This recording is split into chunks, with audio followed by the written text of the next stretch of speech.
Si shpjegohet se ndonjëherë të sëmurët shërohen të ato vende që njerëzit me pa të drejtë i quajnë vende të shenjta, apo të ata njerëz që me pa të drejtë quhen njerëz të mirë? Po, kjo pyetje është pyetje gjithashtu me rëndësi, sepse shërimi ashtu si dhe njohja se fshehtës janë prej veçorive të Allahut, Zotit e botëve. Dhe e falenderoj pyetësin për përdorimin e fjalës pa të drejtë, sepse çdo vend apo njeri që i lidhen tek ai zemrat me dikë tjetër veç Zotit të tyre, nuk mund të konsiderohet ai vend i shenjtë, dhe asaj njeri nuk mund të konsiderohet njeri i mirë. Dhe shërimi është në dorën e Allahut, për shkak se Allahu Madhëruar i ka thënë profetit e tij sallallahu alaihi wasallam: "Wa yamsaska Allahu bi dhurrin fala kashifa lahu illa hu." I thot Allahu Madhëruar profetit e tij, nëse Allahu Madhëruar të prek me ndonjë të keqe, atëherë atë të keqe nuk mund ta largojë kush tjetër veç ti. Dhe gjithashtu profeti Ibrahim a.s. është regjistruar një fjalë e tij në Kur'an, kur e përshkruante Allahun, Zotin e botëve, thoshte: "Wa idha maridtu fa huwa yashfin." Dhe unë kur të smurem, atëherë vetëm Allahu Madhëruar më shëron. Apo siç thoshte profeti ynë sallallahu alaihi wasallam në duat e tij: "Allahumma rabban nas", o Allah, Zoti i njerëzve, "adhhibil ba'sa", largoje të keqen, "washfi anta ash-shafi", dhe shëro se ti je shëruesi, "la shifaa illa shifauk", nuk ka shërim veç shërimit tënd. Kështu shërimi është në dorën e Allahut Madhëruar, sikurse është edhe sëmundja, dhe ndodhin që të dyja me shkaqe të krijuara prej tij. Që do të thotë, për shembull, nëse njeriu konsumon diçka të dëmshme për trupin e tij, atëherë trupi i tij helmohet. Që do të thotë që kjo lëndë dëmshme është shkak për sëmundjen e tij. Dhe gjithashtu largimi i saj ose largimi i ndikimit të saj është shërimi i tij, dhe kjo ndodh duke marrë ato që quhet antihelmin apo ilaçin që lufton këtë lloj helmi, dhe gjithashtu është shkak i krijuar prej Allahut Madhëruar. Prandaj dhe smundja dhe shërimi janë në dorën e Allahut. Dhe janë në dorën e Allahut Madhëruar edhe për një arsye tjetër, sepse këto shkaqe, edhe pse janë të krijuar prej tij, nuk veprojnë në mënyrë individuale, por veprojnë me dëshirën dhe vullnetin e plotë të Allahut Madhëruar, sepse po të mos duaj Allahu Madhëruar, ata këto shkaqe nuk japin efektin e tyre apo ndikimin e tyre.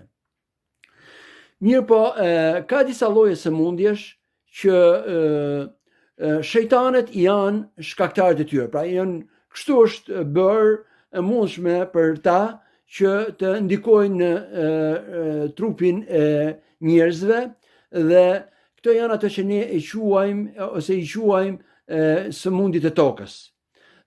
Shkaktarët e tyre janë shejtanet, dhe dalja e tyre prej atij trupi ku janë futur apo kanë prekur, atëherë konsiderohet shërimi i trupit. Mirë po, shejtanet këtë gjë me dëshirën e tyre nuk e bëjnë, veçse te ato vende ku ata madhërohen, apo te ata njerëz që u shërbejnë atyre. Dhe kështu ndodh ajo që ndonjëherë duke shkuar te këto vende, këto shejtanet u bëjnë këtë lloj shërbimi atyre dhe ndodh shërimi. Mirë po, ky shërim i radhë parë nuk ndodh pa lejen e Allahut Madhëruar, dhe Allahu Madhëruar, si në rastin e çështjes së njohjes së fshehtës, kur do të provoj zemrat e robët, nëse do lidhen me Zotin e tyre apo do shkojnë pas shejtanëve, ndodhi dukuri e tillë, dhe gjithashtu nuk ndodh për çdo lloj smundje, sepse ndodh për ato smundje ku vetë shejtanët janë shkaktarët e tyre. Janë pra ato smundje që vetë shejtanët janë shkaktarët e tyre, dhe jo të ato smundje ku ata nuk janë shkak, dhe smundjet janë të ndryshme dhe të shumta. Kjo është e dyta. E treta, kostoja e kësaj është shumë e madhe, sepse kush shkon pas tyre ka humbur gjë më të shtrenjtë, sepse ka formuar një mbështetje tjetër përveç mbështetjes së detyrë që është për të kesh për Allahun Zotin e botëve ose tek Allahu Zoti i botëve. Dhe kjo është shthurje në besim që e bëjnë shejtanët për të lidhur pra edhe herë zemrat e njerëzve me diçka tjetër veç Zotit të tyre. Dhe gjithashtu shërimi mbase edhe nuk është real, sepse shejtanët janë edhe mashtrues të mëdhenj dhe mbase mund duket sikur ka dalë nga ndonjë trup dhe ai është shëruar, por efektet pastaj shfaqen dhe sëmundja shfaqet përsëri dhe çfarë do të thotë që ai është pjesë e mashtrimit të tyre. Mirë po, këtë sëmundje ka një mënyrë tjetër shërimi që e ka njoftuar Allahu madhëruar dhe po ashtu profeti i tij dhe që është rukja dhe e ka praktikuar profeti ynë sallallahu alaihi wasallam. Thoshte profeti sallallahu alaihi wasallam në rastet e tilla, thoshte me ato fjalët e tij të pastra dhe me ato lutje që tregojnë mbështetje tek Allahu Zoti i botëve, thoshte Bismillahi arqiq, thoshte duke i thënë atij njeriu që është i smur me këtë lloj sëmundje, me emrin e Allahut të bëj rukje dhe të kuroj, min kulli shay'in yu'dhik, nga çdo gjë që të mundon, min kulli nefsin wa aynin hasidin, Allahu yashfik. Pra që Allahu të madhëruar të shëroj nga çdo shpirt keq apo sy i dëmshëm, pra të shëroj dhe të kaloj ndikimin e tij apo të tyre në trupin e robit.